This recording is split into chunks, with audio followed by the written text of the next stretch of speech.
Hey guys, in this review, we are checking out the brand new Ninja Creami Swirl. Should you buy it? Should you upgrade from one of the previous versions? Let's find out in this video.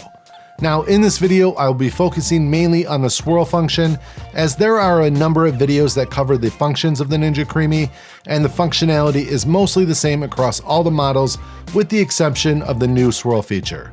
I have a review of the 7-in-1 model. Some call it a semi-negative review. I call it fair. Also, I'm just coming off a review of a proper soft serve ice cream machine, so I have fresh in my mind what soft serve should look, feel, and taste like. So first off, let's just get this out of the way. This is not an ice cream machine. An ice cream machine turns a liquid into ice cream by churning, freezing, and incorporating air simultaneously. The Ninja Creami uses a fast spinning blade to grind up an already frozen solid base. And that's fine, I don't care how you get there, as long as you get there. But are we getting there? Setup is pretty simple. If you're familiar with the other models, it's very similar. The creamerizer paddle gets installed into the top by pulling back on the paddle latch and inserting the paddle. When you let go, it's locked in. The swirl pints are different. Now they have a nozzle and they only go in one way. Just align them with the notch on the outer bowl. The top locks into place and they have lines to make alignment easy. They twist up and lock in like the older models. For my first tests, I'm using soft serve mixes that I know work great in a soft serve machine, and according to Amazon reviews, also work great in the Ninja Creami. This is a vanilla base, it comes in powder form, and you mix it with whole milk. Ninja recommends freezing your bases for 24 hours, but as long as you're in the range of -7 degrees Fahrenheit and 9 degrees Fahrenheit, you're good to go. I use an instant read thermometer to check my bases. For options, you either select soft serve or scoop, and then you have 9 other sub options you can choose from. But for this video, we're mainly focused on the soft serve. This unit has a nice big timer letting you know how long it will take, and different settings have different times. While we're here, let's talk about the noise. It's loud.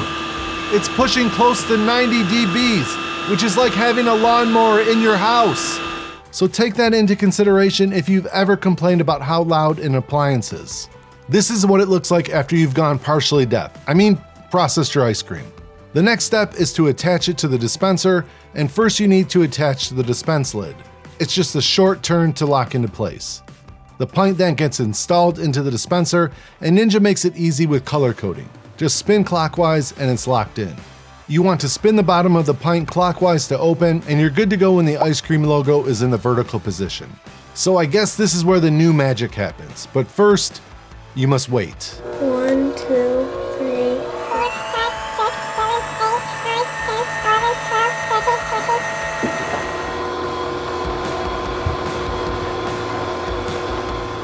Okay.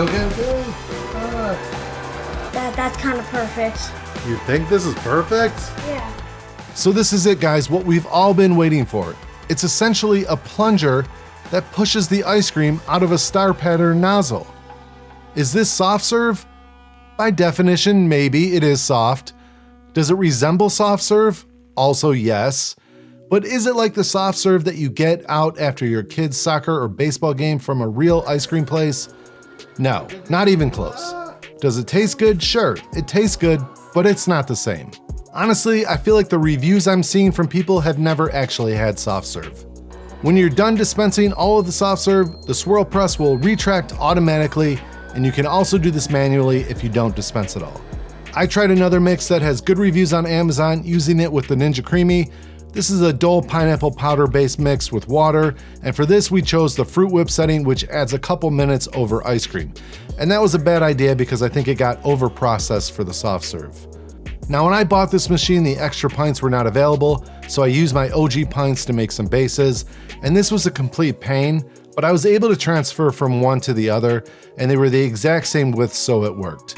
This is less than ideal, but will work in a pinch if you have some of these lying around. For these mixes, I felt they were getting too processed, so I even ran some on just respin, which is just a minute, and they were still not hard enough for soft serve in this unit. I wanted to give this unit a fair shot, so I made some mixes using the recipe guide, and I have to say, Ninja has definitely upped their recipes in this book from the OG book. The addition of xanthan gum, milk, powder, and jello mix have greatly increased the texture of the ice creams in their recipes. I made the intermediate signature vanilla soft serve and the salted caramel soft serve.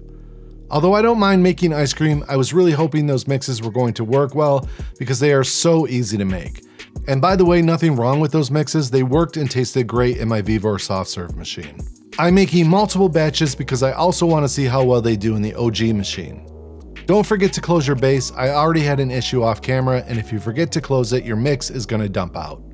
Now again, Ninja says to freeze these for 24 hours, but my freezer is pretty cold. Just get an instant rethermometer and stay within that recommended range of -7 to 9 degrees Fahrenheit. Your freezer might accomplish this in 12 hours, so just check it if you're unsure.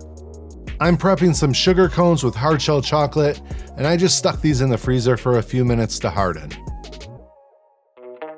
Okay, moment of truth. This recipe was a much better consistency for soft serve. But even just a minute or so later, the ice cream began to melt and getting a nice swirl was very hard.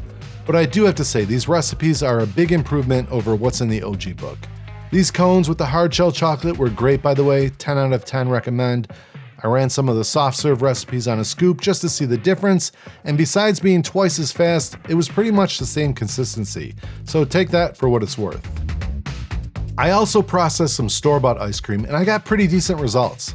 For this, you just select respin, which is only a minute, and this gave me the best consistency of all my tests. So if you have a favorite brand of plain ice cream, you can turn that into soft serve, which is a great idea for parties because it exponentially speeds up the process. So how does it compare to the OG? The OG took exactly 1 minute and 40 seconds to process, and I actually liked the consistency a little better. It was a little harder. I quickly threw some of this into the swirl point just to see how it would swirl, and I got great results with no additional processing. It got me wishing Ninja had a manual button that would allow me to dial in a time, because I think some of this stuff is getting overprocessed. As far as comparing the two machines, is the swirl worth $150 more than the OG model? Is this better than this? Maybe it is for you, but not for me. I promise you, I am not a Ninja hater. I have a ton of Ninja products that I have reviewed and have given favorable reviews to. This just to me isn't worth $350, and I did pay for this, by the way. For cleanup, you have some extra parts to clean now over the old, and it's not hard, but there's really no way to clean the inside of the bottom of this pint container. The best you can do is rinse it out, and I feel like milk solids will build up over time with no way to scrub them off. If you have a solution for this, please let me know in the comments. That's it for this review. We hope you enjoyed it and are better equipped to make an informed decision. If you stuck with us this far, please consider hitting like and subscribe. God bless, and we'll see you on the next one.